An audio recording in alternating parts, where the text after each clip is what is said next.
Buong puwersa ng GMA News ang tumutok po para tiyaking maihahatid sa mga kapuso sa buong mundo ang makasaysayang eleksyon 2016. Narito ang report. Malamig.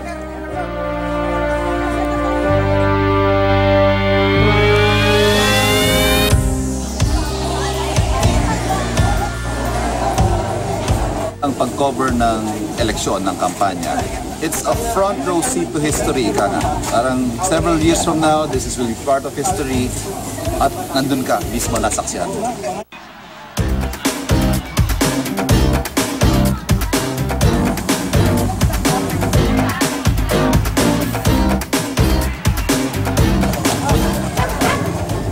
Masaya mag-cover ng elections dahil unang-una sa lahat nagiging parte ka ng history. Hindi lamang dahil sa nababasa, kundi ikaw mismo ay nandoon para ma-witness yung pag-unfold, ika nga, ng bawat event na nangyayari sa particular na kino-cover mo.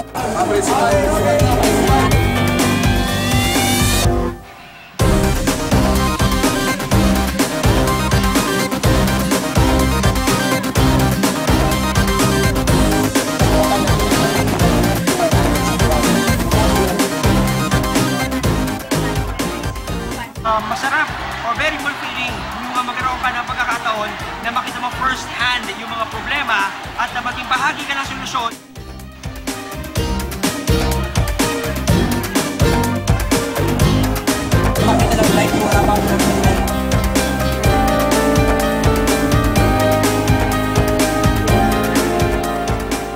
So this is really the best part dahil nag-iikot ka, marami ng tao makakasalamuha, marami ka makakausap at marami ng mga interesting na mga pangyayaring na i-encounter.